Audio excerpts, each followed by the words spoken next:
Hello Aquarius, thank you for joining me for your monthly forecast for September. This is going to be a month when the potency of that new moon, the solar eclipse from last month, and the new moon in Leo from the month before, the black moon, is going to continue to be so vibrantly strong in the background of your situation for some months to come. So relationships are still going to be at the core of your focus. But there is going to be a bit of a switch around that, but not entirely. The month begins with the sun actually in the deep and passionate 8th house. This is an area which brings out the natural psychologist in you. Okay, you may say the armchair psychologist, but your natural desire to get beneath the surface and really understand what makes you tick, and perhaps others too, is certainly going to be to the fore. But also, Venus, Mars, and also Mercury continue in your sector of relating, but Mercury is tracking backwards for the first 4 days. Take that in your stride, because by the 5th through to the 9th, Mercury's going forwards, and along with Venus through to the 20th, this still gives you an awesome opportunity to build greater understanding in your closest relationships. However, the 5th is a really big day for other reasons too, because Mars moves out of the combative 7th house, which has made you much more inclined to engage and to perhaps put your best foot forwards and be a bit more self-confident and motivated, whether it is around relationships or being a bit more competitive. Well, Mars moves also into the 8th house. Now, this is neat passion. In fact, it's passion central. So for a detached zodiac sign like Aquarius, what's it going to mean having the sun and also Mars in this location? Well, I think it's going to amp up a certain degree of energy. There could be some tensions in some ways, because the 8th house is about transitions. There's maybe some parts of your life that need to make way for new ones. So there can be some renewals. But obviously through renewal and rebirth, some things die away. So some significant changes are possible. From the 5th through to the 12th, the sun's forging a very, very profound link with Pluto, which is tucked away in the most psychological part of your scope.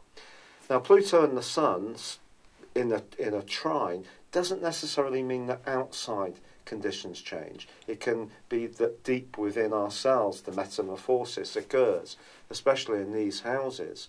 Or you can just find yourself becoming more and more in tune with who you really want to be.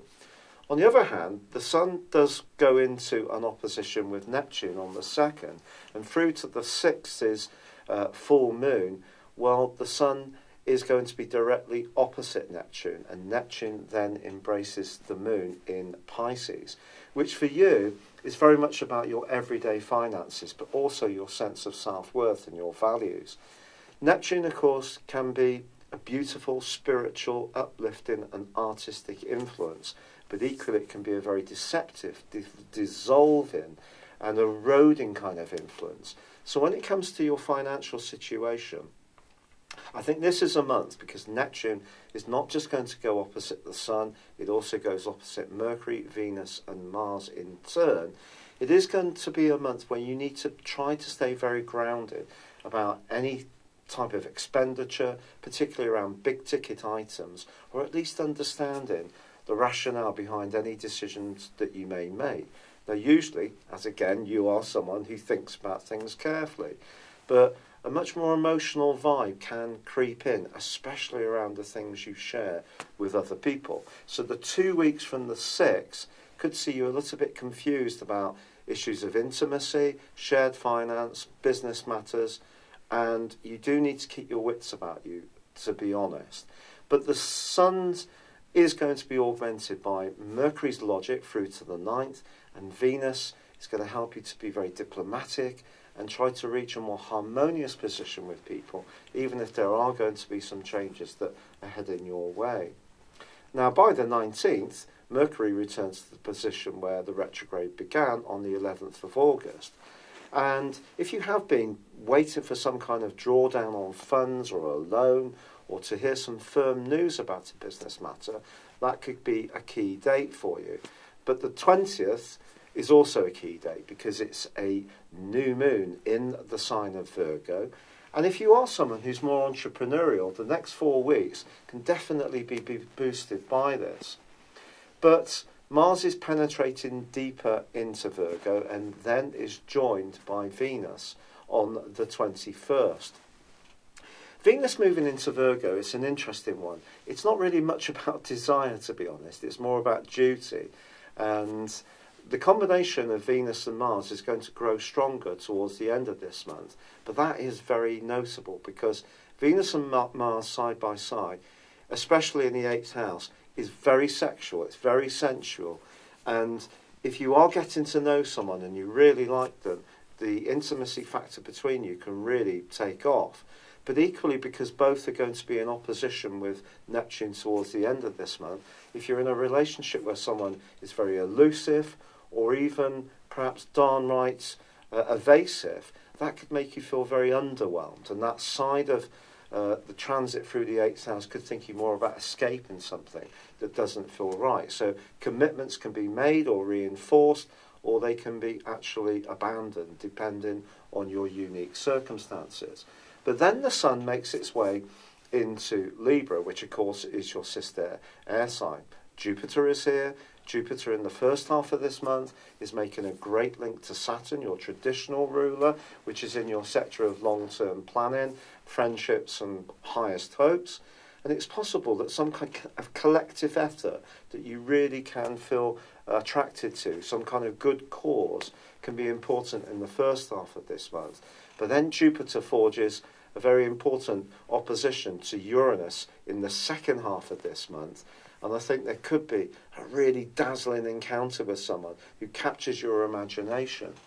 And then Mercury moves into Libra too on the 30th. But Mars is also forging a great link to Pluto itself in the last few days, which once more is very much about transformation. But Mars in the 8th house is about desire. And that desire can be around sexual intimacy, it can be around business and financial productivity. It just depends on your situation. And threaded all through this is the North Node in Leo and the solar eclipse still pulsating away in your sector of relationships, which of course is Leo.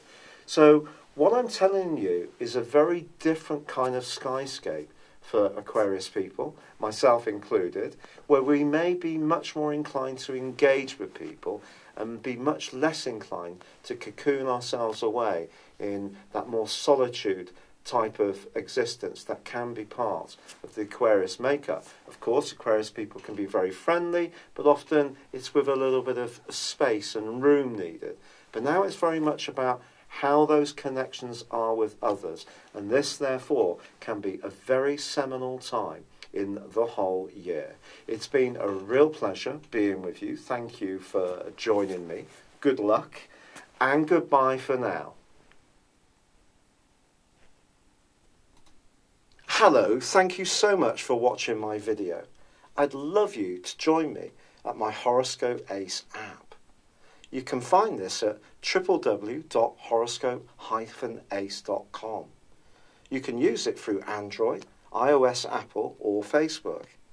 Check out your ascendant or your moon sign or download your free birth chart.